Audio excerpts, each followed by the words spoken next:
Here is the definition of microeconomics and macroeconomics. Microeconomics की definition क्या है? Microeconomics की definition है a microscopic study of an economy. Microscopic का मतलब ये क्या होता है? ये माइक्रोस्कोपिक का मतलब क्या है? माइक्रोस्कोपिक का मतलब है detail study of an economy.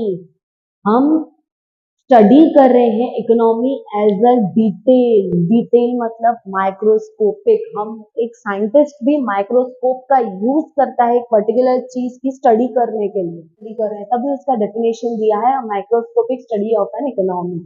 Whereas macro economics की डेफिनेशन, मैक्रो इकोनॉमिक्स की डेफिनेशन क्या है? A study of economy as a whole, मतलब पूरे कंट्री की साथ में स्टडी करें। आप देखते हैं हमारे घर पे जनगणना होती है ना? मतलब कितने, जनगणना में हमसे क्वेश्चंस क्या क्या पूछते हैं कि यहाँ पे कितने पर्सन्स रहते हैं, आपके फैमिली मेंबर्स कितने हैं, राइट? एक फैमिली मेंबर्स का क्वेश्चन किया जाता है, उनमें से कौन से अर्निंग है, कौन से नॉन अर्निंग, से एम्प्लॉयड है, कौन से अनएम्प्लॉयड है। एक एम्प्लॉयड है तो उनकी इनकम क्या है, वो इनकम से हमारे कंट्री की नेशनल इनकम काउंट की जाती है ना? तो मतलब हम घर घर जाके वो सर्वे करते हैं, तो वो macro economics. Yes, student, I am going through the features of microeconomics. अभी मैं आपको ये टॉपिक कवर कर रही हूँ, फीचर्स ऑफ माइक्रोइकोनॉमिक्स। माइक्रोइकोनॉमिक्स के फीचर्स क्या है, कैरेक्टरिस्टिक्स क्या है, नेचर क्या है। सबसे पहला क्या है, अभी आपने क्या देखा, अब तक आपने क्या देखा? आपने हिस्टोरिकल रिव्यू देखा माइक्रो का एंड मैक्रो का, आपने डेफिनेशंस देखी, आपने एग्जांपल्स देखे, एंड आपने इंट्रोडक्शन देखा माइक्रो एंड मैक्रो का। अभी फीचर्स हम कवर कर रहे हैं। फीचर्स में क्या है, सबसे पहला, अभी तक आपने क्या देखा स्टूडेंट्स, ये टॉपिक में आपको क्या क्या क्लियर हुआ? सबसे पहला इंट्रोडक्शन क्लियर हुआ, हिस्टोरिकल रिव्यू क्लियर हुआ माइक्रो एंड मैक्रो इकोनॉमिक्स का, ठीक है। सेकंड वन इज आपको क्लियर हुआ definition of micro and macro economics. Fourth one is अभी फीचर्स है क्या है student, study of individual units. Study of individual units मैंने आपको पहले ही क्लियर किया कि micro economics is all about a particular thing, एक पर्टिकुलर चीज के बारे में पढ़े, एक इंडिविजुअल यूनिट के बारे में पढ़े, दैट इज माइक्रो इकोनॉमिक्स। भले वो किसी इंडिविजुअल की सैलरी हो, इनकम हो, डिमांड हो, सप्लाई हो, सेविंग हो, आउटपुट हो, फर्म हो, कंपनी हो, पार्टनरशिप हो, कुछ भी हो, एक इंडिविजुअल चीज होनी चाहिए, एक पर्टिकुलर यूनिट होना चाहिए, दैट इज माइक्रो इकोनॉमिक्स, ठीक है। And second feature is price theory. Price theory मतलब micro economics is all about price theory. हमारे कस्टमर पॉइंट ऑफ व्यू से है पूरा माइक्रो इकोनॉमिक्स। अगर जो किसी एक प्रोडक्ट की डिमांड ज्यादा होती है, क्योंकि उसकी प्राइस कम होगी तभी डिमांड ज्यादा होगी, राइट? किसी भी प्रोडक्ट की डिमांड अगर जो ज्यादा होती है तो वो क्यों होती है?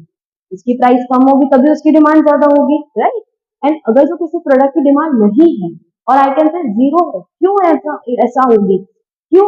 क्योंकि उनकी क्या होगी, प्राइस क्या होगी, ज्यादा होगी। मैं आपको एक एग्जांपल से समझा सकती हूँ price theory with in a minute.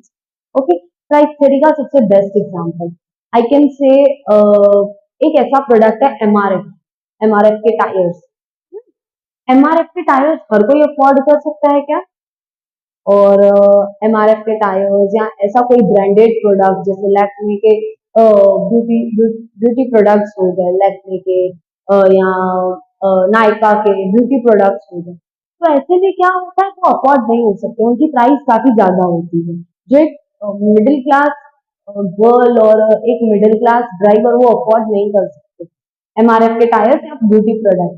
तो उसमें क्या होता है, उनकी डिमांड क्या होती है, कम होती है। क्यों? क्योंकि उनकी प्राइस ज्यादा होती है। वाइस करता है इसको, किसी भी ऐसे प्रोडक्ट की अगर जो प्राइस कम होगी तो उनकी डिमांड क्या हो जाएगी, ज्यादा हो जाएगी। तो ये हमारा थ्योरेटिकल है प्राइस थ्योरी। प्राइस के ऊपर पूरी मेंटालिटी डिपेंड करती है इंडिविजुअल की। पार्शियल इक्विलिब्रियम, इक्विलिब्रियम का मतलब क्या होता है, balance, the balance to between two factors, it is known as equilibrium. Slicing method student, slicing मतलब डिवाइड करके पढ़ना, टुकड़े करके पढ़ना, हर एक स्प्लिट्स करके पढ़ना। मतलब आप एक एक पर्टिकुलर थिंग को डिटेल में स्टडी करेंगे, that is micro economics, that is usual to micro economics. Fifth one is business decisions. हम सारे बिजनेस डिसीजंस मार्केट की फ्लक्चुएशंस के अकॉर्डिंग देख सकते हैं, that is the part of micro economics. Six one is useful to government. हमारे जो हमारे जो प्राइम मिनिस्टर है, ऑनरेबल प्राइम मिनिस्टर है हमारे श्री नरेंद्र मोदी जी, उन्होंने सारी इम्प्लीमेंटेशन की, कितने अमेंडमेंट्स किए, वो किस बेसिस पे किए? माइक्रो इकोनॉमिक्स बेसिस पे। क्यों? क्योंकि उन्होंने देखा डिमांड कैसी है, सप्लाई कैसी है, उन्होंने न्यू टैक्सेशन पॉलिसीज लाए, या उन्होंने जीएसटी इम्प्लीमेंट किया, जीएसटी इम्प्लीमेंटेशन किया, उन्होंने डीमोनेटाइजेशन इम्प्लीमेंट किया। वो क्यों किया? माइक्रो इकोनॉमिक्स को स्टडी करके। डीमोनेटाइजेशन क्यों किया? क्योंकि उन्होंने देखा लोग सरकार को पैसे पे नहीं कर रहे, टैक्स पे नहीं कर रहे, तो उन्होंने डीमोनेटाइजेशन इम्प्लीमेंट किया। इसमें हमें क्या आ जाएगा? सारा ब्लैक मनी आ जाएगा।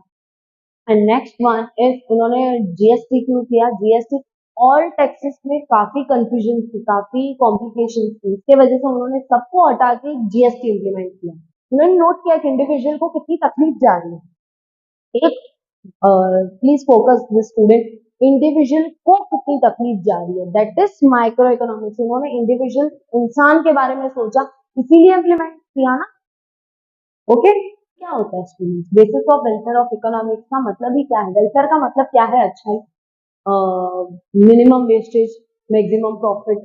इकोनॉमिक्स भी हमें वही सिखाता है, माइक्रो इकोनॉमिक्स भी वही सिखाता है, minimum wastage, maximum utilisation of resources. Resources को अच्छे से यूज करो, जैसे वेस्टेज क्या हो, काफी कम। एक one is based on certain assumption. Assumption इसमें मेन क्या है? Other thing being constant. सारी चीजों को क्या करो? कांस्टेंट करो, जिसके बारे में स्टडी कर रहे हो उस पर फोकस करो। जैसे कि अदर थिंग्स बीइंग कांस्टेंट, सारी चीजों को कांस्टेंट करो, स्टैचू कर दो। सारी चीजों को एक ही चीज पे फोकस करो जिसके बारे में आप स्टडी कर रहे हो। अभी जैसे आप एक इंडिविजुअल इनकम के बारे में पढ़ाई कर रहे हो, आप एक इंडिविजुअल की इनकम कितनी है उसके बारे में पढ़ाई कर रहे हो, तो उसको स्टैचू कर दो, उस पर फोकस नहीं करना है। एक इनकम पे हमें कॉन्स्टेंटली ध्यान देना है। अदर थिंग्स बीइंग कांस्टेंट, एक आप इंडिविजुअल की सैलरी के बारे में अगर जो पढ़ रहे हैं, तो उसकी टाइम आवर्स, वर्किंग आवर्स, या डिपार्चर टाइम, वर्किंग टाइम, आप ये सब पे फोकस करेंगे रेदर देन ऑल थिंग्स। मतलब वो घर पे कब जाता है, बाहर कब आता है, उससे रिलेटेड। इसका एक एग्जांपल मैं अच्छा दे सकती हूँ अदर थिंग्स बीइंग कांस्टेंट का।